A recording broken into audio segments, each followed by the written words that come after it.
우리 같이 한 목소리로 합독하여 읽겠습니다. 준비 시작. 나의 사랑하는 자가 내게 말하여 이르기를 나의 사랑 내 어여쁜 자야 일어나서 함께 가자. 네. 우리 옆에 있는 분들과 함께 인사하면 좋겠습니다. 사랑합니다. 축복합니다.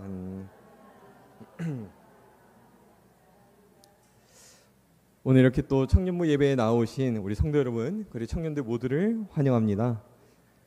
시간이 너무나도 빠르게 흘러가는 가운데 교회 학교는 여름 성경학교, 즉 수련의 기간이 다가오게 되었습니다. 그리고 첫 번째로 청소년부가 그 첫 시작을 하였으며 청소년부 아이들이 다들 은혜를 많이 받았다고 저도 전해 들었습니다. 그리고 아이들이 은혜를 받은 그 가운데에는 저는 성도 여러분들의 깊은 기도가 있었음을 고백합니다. 성도 여러분께서 끊임없이 기도의 자리로 나아가 다음 세대를 향해 잊지 않고 목숨을 걸며 기도해 주셔서 그 중보의 기도 덕분에 아이들이 은혜를 받은 것이 틀림없다고 저는 확신할 수 있습니다. 분명 기도의 끝이 보이지 않았던 우리의 모습을 볼 수 있었을지도 모릅니다. 끝없이 기도를 하면서 정말 이루어질 것인가? 라는 의문은 기도를 계속하고 나아가면서도 지울 수 없기도 하였습니다. 그러나 아이들이 은혜 받은 모습을 보면서 하나님은 살아계심을 느꼈습니다. 그리고 우리의 응답 또한 살아계신 하나님께서 응답해 주시리라고 믿습니다. 하나님께서 끝까지 우리의 기도에 침묵하시는 분이 아니십니다.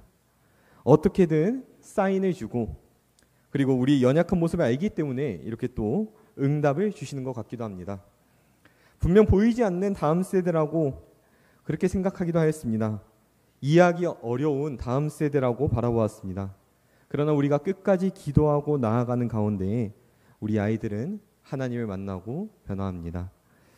그 시작이 청소년부를 통하여 이루어졌습니다. 그리고 이제는 다음인 아동부, 유치부 그리고 이어지는 청년부 수련회 가운데에서도 하나님께서 우리 아이들에게 큰 은혜 부으실 줄로 믿습니다. 그리고 우리 성도님께서도 끝까지 기도해 주실 줄로 믿습니다. 오늘은요, 우리에게 조금 생소한 말씀을 가져왔습니다. 특히 연애, 로맨스, 결혼을 이야기할 때 가장 많이 쓰이는 성경, 바로 아가서라는 말씀입니다. 특히나 청년의 때에 오늘 말씀을 보게 되면요, 매우 옆구리가 시릴 수 있는 우리 명신교회 청년부들인데요. 네, 이런 달콤하고 로맨틱한 말씀이 어떻게 우리에게 다가오는지, 그리고 정말 이 아가서의 말씀이 오늘 우리의 레마의 말씀인지 함께 알아가 보며 나아가길 소망합니다. 오늘 본문은 성경에서 아마 가장 로맨틱한 구절, 사랑을 고백할 수 있는 구절을 꼽으라면은 한 구절, 바로 이 아가서 12장 10절 말씀을 꼽습니다. 결혼식 또는 크리스찬 커플이라면요, 고백에도 사용할 만큼 아름다운 구절인데요. 이 구절을 사용하는 대부분의 사람들은요, 아마 구절의 내용보다는 사실 그 구절의 아름다움을 보고 사용한 경우가 대부분이라고 생각이 듭니다. 특히 이런 아가서 2장 10절의 말씀에 대한 명패, 책갈피 등 그리고 많이 널리 사용되지만 정작 그 아름다운 구절에 진짜 숨은 뜻이 무엇인지 한 단어 한 단어를 살펴보면서 나아가길 원합니다. 먼저 아가서 2장 10절은요, 이렇게 시작합니다. 나의 사랑하는 자가 내게 말하여 이르기를. 이 나의 사랑하는 자가 내게 말한다는 것은 바로 신랑이 신부에게 하는 목소리임을 알게 합니다. 아가서 2장의 전체적인 내용을 본다면요, 내용은 전부 신랑과 신부의 사랑의 이야기들을 주고받는 모습이 바로 아가서 2장의 내용입니다. 얼마나 오글거리는지 2장 1절에서는요, 신부가 자신이 나는 사론에 수선하여 골짜기에 백합화로다라고 이렇게 고백하는 것을 볼 수가 있습니다. 여기서 나오는 사론의 수선화 골짜기의 백합화라는 의미는 그저 들판에 널린 흔한 꽃들 중 하나와 자신이 같다고 이야기하는 것입니다. 그러자 신랑은 자신이 들판에 널린 꽃과 같다는 여자를 어떻게 표현하냐면요, 2절에 여자들 중에 내 사랑은 가시나무 가운데 백합화 같도다라고 이야기합니다. 들판에 피인 꽃이라도요, 가시나무 가운데 있으면요, 그런 꽃은요 더욱더 아름다워 보입니다. 그 꽃은 어떤 꽃보다 아름답게 보일 겁니다. 똑같은 꽃이 백송이가 한 자리에 있는다면요, 꽃들이 거기서 거기로 보이겠죠. 근데 아름다움이 아름다움에 둘러싸여 있으면 더 이상 아름다움으로 남지 않는다는 것입니다. 하지만 대조되는 가시나무라면 이야기가 달라집니다. 가시나무 사이에 있는 꽃 한 송이는요, 그 어떤 아름다움보다 멋진 아름다움이 되는 것입니다. 이런 이야기를 주고받는 것이 바로 아가서 2장이고, 그런 신랑이 지금 아내에게 말하고자 하는 내용이 바로 이 아가서 2장 10절의 시작입니다. 우리 이런 사랑의 내용을요, 그러니까 현대로 말하자면요, 난 그냥 들판에 있는 흔한 꽃과 같아 라고 말하는데, 남자가 넌 그냥 꽃이 아니야, 가시나무에 있는 꽃과 같아 라고 느끼하게 말한다면요, 우리 청년들 어떻게 생각할까요? 우리 요즘 전문 용어로는요, 이걸요 꼴값을 떤다라고 이야기합니다. 네. 특히 오글거리는 것을 싫어하는 우리 부산 청년들에게는요, 이런 말들은 제가 봤을 때는 소설과도 같다고도 이야기할 수 있겠습니다. 그러면 우리 청년들 이런 소설 같은 사랑하시기를 소망합니다. 우리 계시는 많은 성도님들도요, 하나같이 이런 뜨거운 사랑을 하셨다는 것을 너무나도 잘 압니다. 청년의 때에 만나 이렇게 뜨거운 사랑과 러브레터와 낯간지러운 말들을 누군가가 보면 정말 난리 났다라고 말한 그런 말들을 나눴을 거라는 걸 말이죠. 하지만 이제는 그 사랑이 언제인지 모르게 기억이 안 날 때도 있을 것 같습니다. 그렇다면 오늘 성경에 나오는 이 낯간지러운 말들처럼 우리 옆에 있는 아내와 남편에게 집에 돌아가 해보시는 건 어떨까요? 돌아가 사랑한다고 그때의 기억을 되살리며 가시나무 사이에 피인 꽃과 같은 존재라고 고백하는 성도님들 되시길. 만약 도저히 입이 떨어지지 않는다면요, 한번 질러보시기 소망합니다. 그 말을 듣는 성도님들도 마찬가지입니다. 똑같이 용기로 고백한 사랑을 사랑으로 화답하시기 소망합니다. 저 양반이 오늘 왜 저래? 내 아내가 드디어 더위를 먹었구나. 이렇게 화답하는 것이 아니라 정말 사랑으로 같이 화답하시는 배우자 되시길, 동역자 되시기를 소망합니다. 나의 사랑하는 자가 내게 말하여 이르기를 해서 이응 구절은요, 바로 나의 사랑이라고 대상을 이야기합니다. 이 나의 사랑이라고 하는 단어는 너무나도 멋진 단어인 것 같습니다. 나라는 소유격에 사랑이라는 명사를 가져다 붙여서요, 완성한 단어인데요. 그래서 이 나의 사랑이라는 단어는요, 나라는 주체가 결정하는 것이지 상대방이 내가 너의 사랑이라고 결정한다는 것이 아니라는 겁니다. 저도 이 나의 사랑이라는 말을 정말 많이 들었습니다. 네, 이렇게 말씀해 주신 분이 바로 저희 어머님입니다. 어머니께서는 한결같이 저와 동생을요, 내 강아지 그리고 내 사랑이라고 말씀하시면서 키우셨습니다. 그 나의 사랑이라는 호칭에는요, 너무나도 큰 책임과 의미가 있다는 것을 제가 뒤늦게 알게 되었습니다.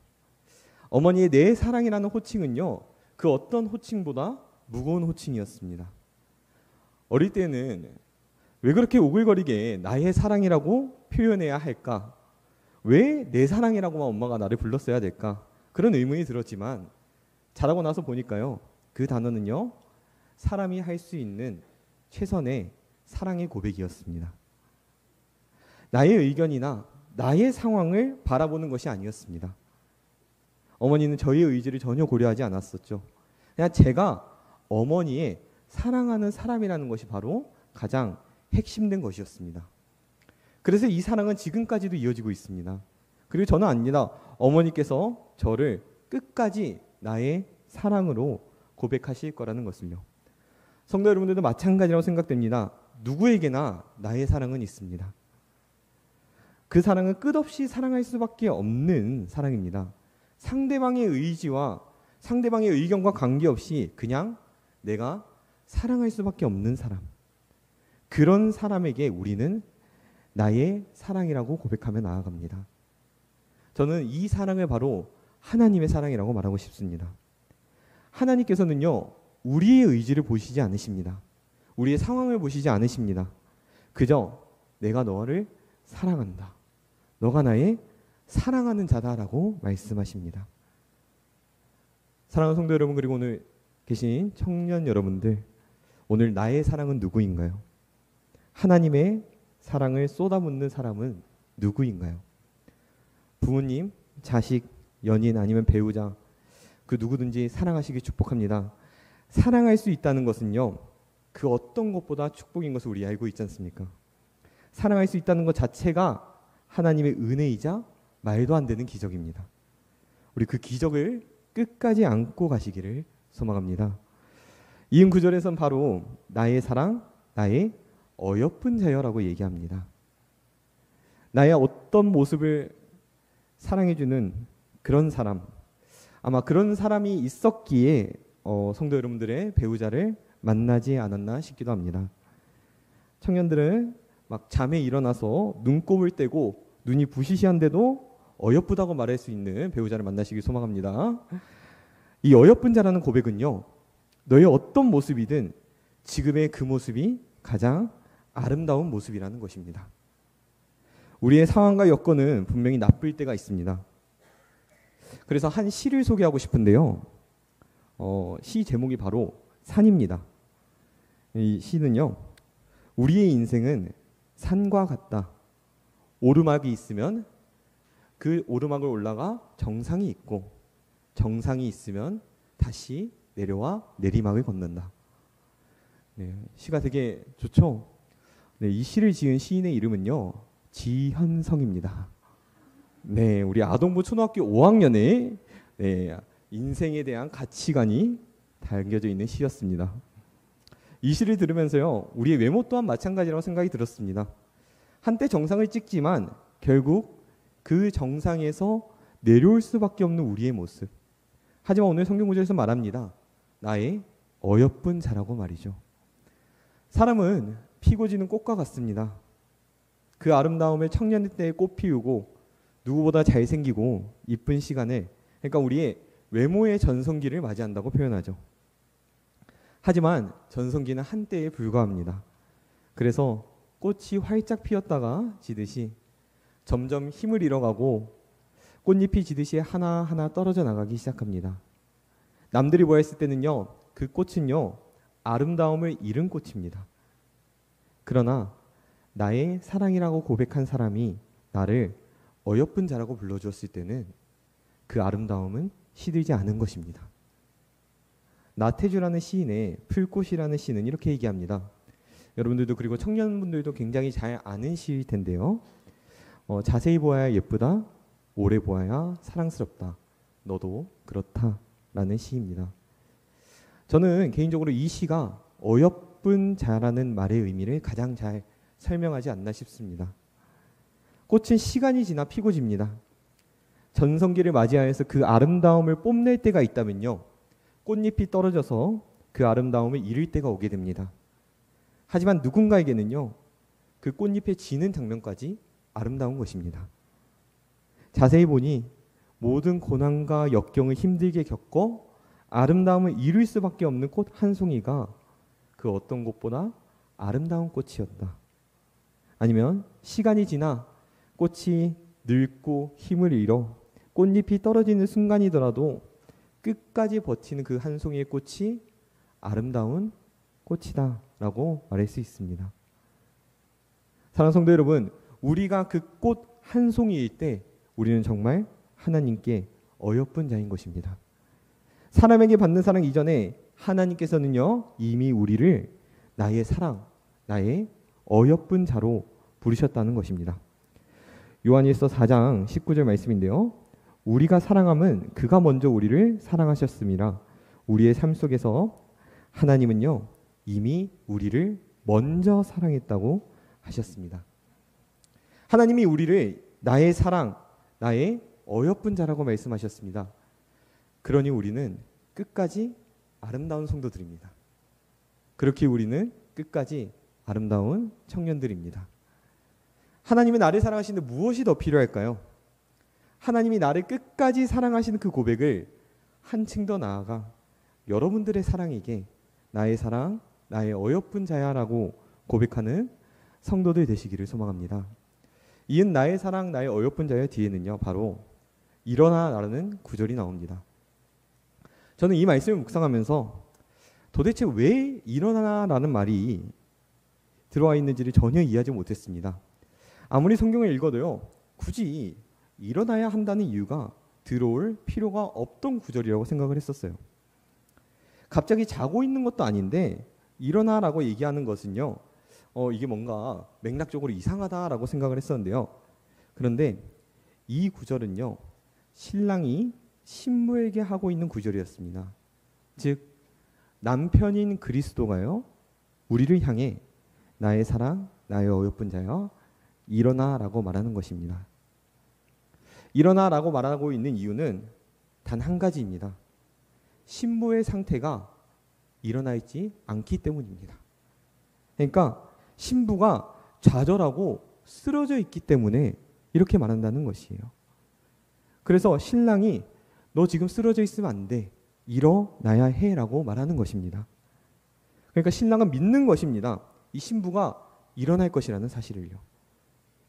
그래서 신부의 무너진 삶과 혼란스러운 마음 속에서 다시 일어나 중심을 잡고 나아갈 것이라고 끝까지 믿어주는 것. 그것이 오늘 나오는 일어나라는 말의 의미인 것입니다. 사랑하는 성도 여러분, 하나님이 우리를 믿고 계십니다. 우리가 오늘 다시 일어나 하나님께 다시 나아갈 것을 말이죠. 더 나아가 우리의 무너진 삶과 가치관 속에서 반드시 다시 바로 설 것을 하나님은 믿고 계십니다. 오늘 하나님 우리에게 말씀하십니다. 이제는 일어날 때라고 말이죠. 지금까지 하나님이 없는 삶의 연속이었습니다.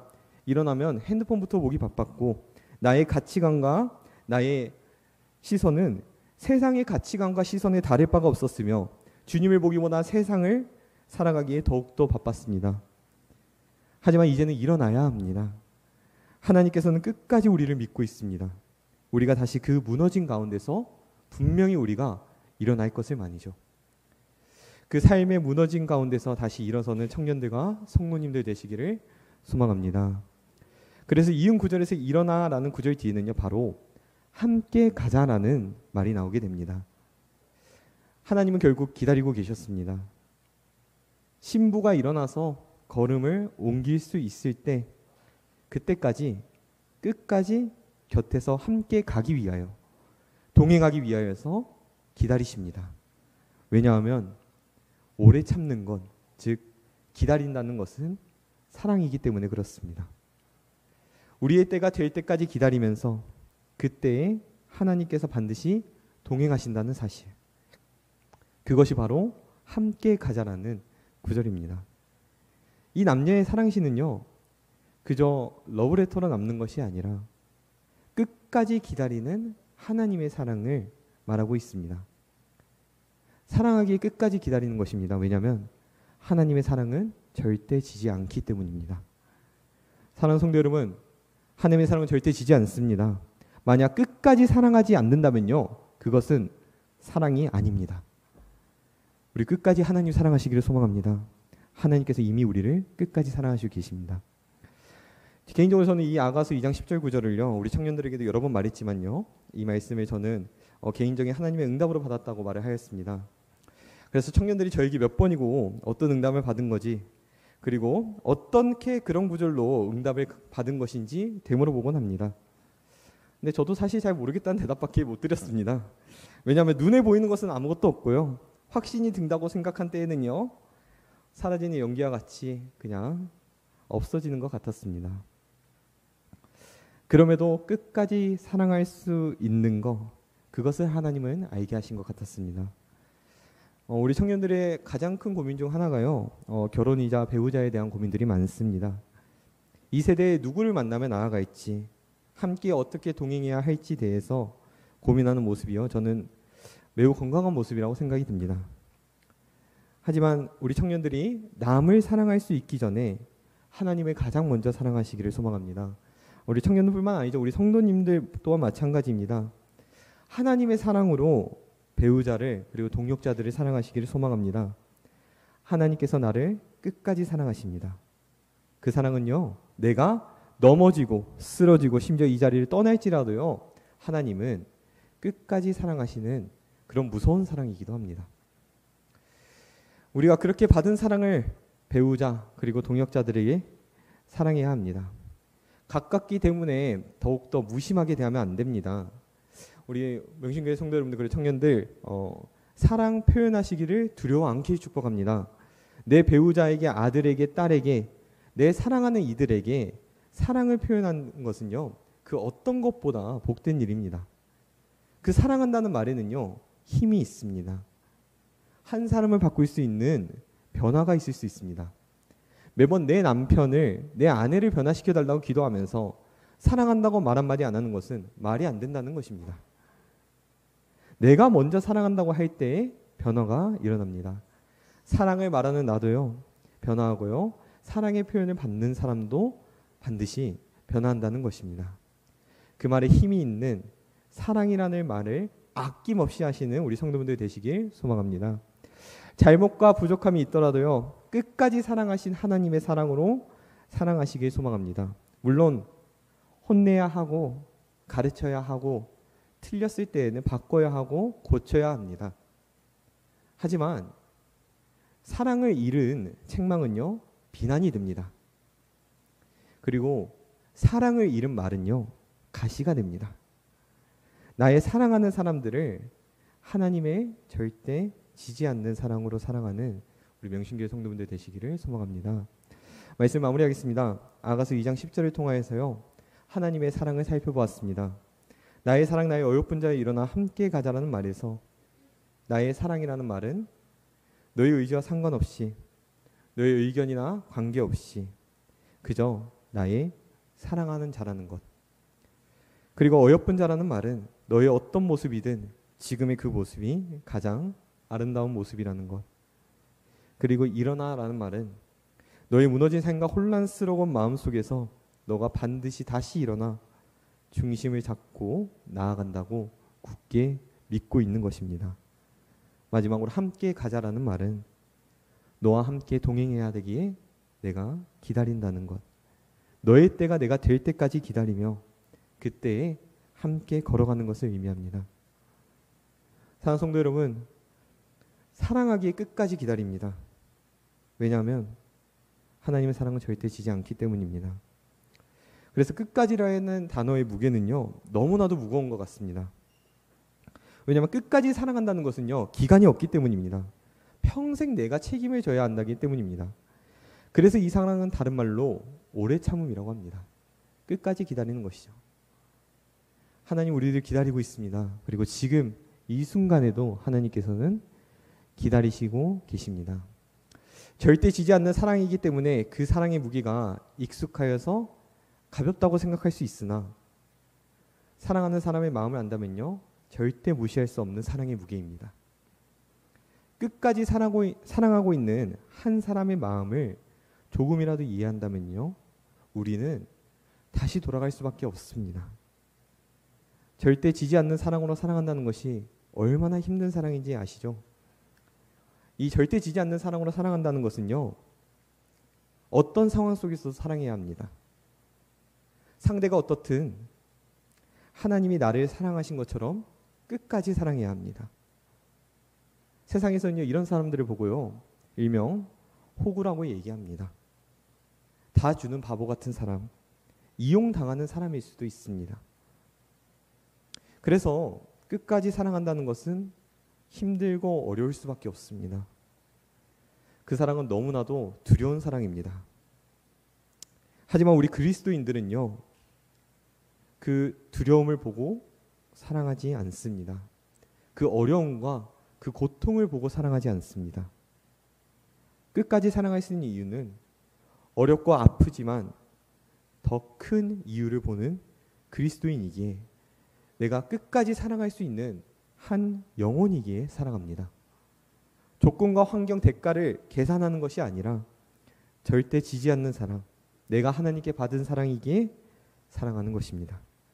우리가 결국 끝까지 사랑하지 못했다면요, 결국 중간에 포기해서 뒤돌아버린다면요, 그것은 사랑이 아닙니다. 왜냐하면 사랑은 절대 지지 않기 때문입니다. 그렇게 우리 사랑하고 있다면 기다립시다. 끝까지 기다립시다. 사랑받고 있다면요, 우리 이제 돌아갑시다. 하나님이 사랑하시기에 결국 승리하는 사랑입니다. 우리 함께 말씀 한 구절 함께 읽기 원하는데요. 요한 1서 4장 16절 말씀입니다. 요한 1서 4장 16절 말씀입니다. 우리 함께 같이 읽도록 하겠습니다. 하나님이 우리를 사랑하시는 사랑을 우리가 알고 믿었노니 하나님은 사랑이시라. 사랑 안에 거하는 자는 하나님 안에 거하고 하나님도 그의 안에 거하시느니라. 아멘.